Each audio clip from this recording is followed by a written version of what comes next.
Assalamualaikum warahmatullahi wabarakatuh teman-teman semuanya. Sebelumnya perkenalkan nama saya Muhammad Dita Dwi Ilhami dari NIM 3 digit terakhir 076 dari Praktikum C Prodi Teknologi Rekayasa Otomasi. Mungkin di sini saya akan membahas materi dari praktikum ke 8 yaitu SPI atau Storage dalam Sistem Embedded atau Storage dalam Sistem Embedded. Nah, kita langsung aja gitu ke materi yang kedua. Apa itu SPI? SPI sendiri merupakan Serial Peripheral Interface. Interface adalah sebuah protokol komunikasi serial sinkronus yang banyak digunakan dalam embedded system dan memiliki 4 pin utama yaitu MOSI, MISO, SCLK, dan CS.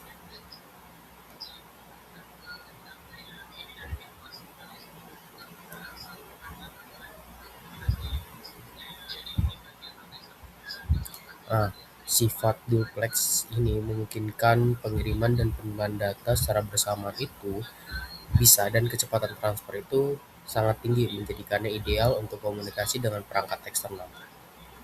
Lanjut, SPI untuk storage device. Nah, SPI digunakan untuk berbagai jenis perangkat storage dalam sistem embedded.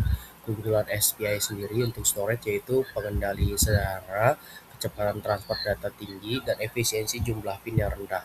Nah, contoh produk populernya itu yaitu Winbond 52 Key Series dan Microchip 25LCXXX dan banyak digunakan pada proyek embedded seperti pada jenis SPI perangkat itu SPI flash memory, SPI EEPROM, SPI RAM eksternal, dan Windows.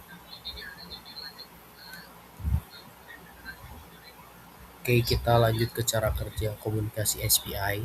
Ini mana cara kerja itu proses pengiriman atau perintah komen itu ke storage via MOSI. Lalu dilanjut dengan pengiriman dan penerimaan data melalui MOSI dan MISO dan operasi dibaca dengan read dan tulisan word serta eraser memory skip. Lalu dia contoh aplikasi dari SPI Storage yaitu menyimpan firmware seperti bootloader dan program utama, penyimpanan data logger dan configurasi sistem, serta sistem file pada microcontroller menggunakan SPI Flash sebagai media penyimpanan eksternal. Lanjut, pertimbangan dan praktek terbaik.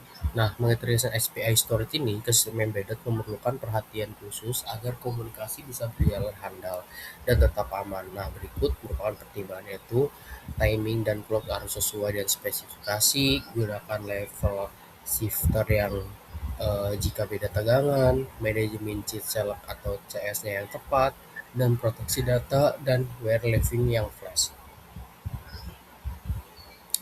Mungkin kesimpulan yang akan saya berikan adalah SPI merupakan interface populer dan efisien untuk storage dalam sistem embedded. Memahami prinsip komunikasi dan karakteristik output SPI sangat krusial untuk desain sistem yang handal dan andal.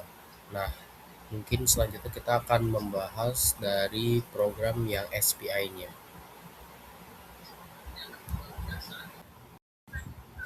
Assalamualaikum warahmatullahi wabarakatuh teman-teman semuanya. Mungkin uh, saya di sini akan sedikit menjelaskan program dari SPI juga. Mungkin dari SPI sendiri kode program di atas itu secara nggak langsung yang saya tahu itu dirancang untuk mendemonstrasikan informasi protokol komunikasi SPI Serial Peripheral Interface yang melibatkan hubungan multi slave berkecepatan tinggi pada microcontroller. Nah, sini teman-teman dengan adanya library SPI.h ini program ini mengendalikan dua perangkat periferal yang memiliki karakteristik sangat berbeda yaitu memori SD.h sebagai media nih dan sebagai penyimpanan data input dan layar grafis yaitu ada Fluid GL9341.h dan dilanjut dengan adanya media visualisasi. Dengan prinsip kerja SPI ini digambarkan secara jelas melalui sebuah mekanisme pengamatan fisik dari chip cell atau slave Slav Select. Walaupun dari kedua komponen ini yang saya tahu mereka itu terbagi jadi jalur bus data utama yang sama secara paralel, yaitu ada MOSI, MISO, dan SCK microcontroller.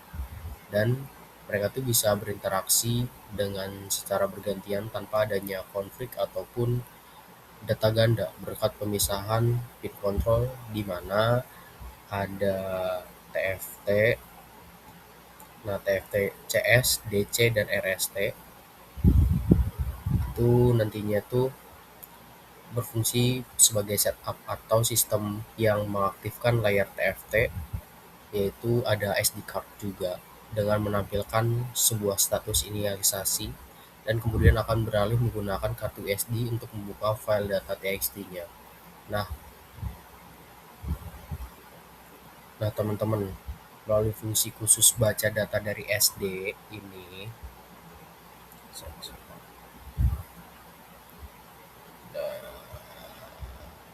ini bisa kita lihat juga. Nah, yang dimana dari kode pemrograman itu tuh eh, microcontroller bertindak sebagai master yang membacakan sebuah aliran karakter, dan yang saya tahu dari data memori SD card yang melewati jalur SPL itu akan langsung mengalihkan data tersebut untuk dicetak secara real time ke layar LCD dan serial monitor hingga seluruh file dibaca. Mungkin ya yang saya tahu secara keseluruhan dari fungsi program ini tuh ya seperti apa yang saya jelaskan tadi, dan selanjutnya kita akan lanjut pada eh, percobaan yang pada saya lakukan di praktikum dari SPA ini, teman-teman.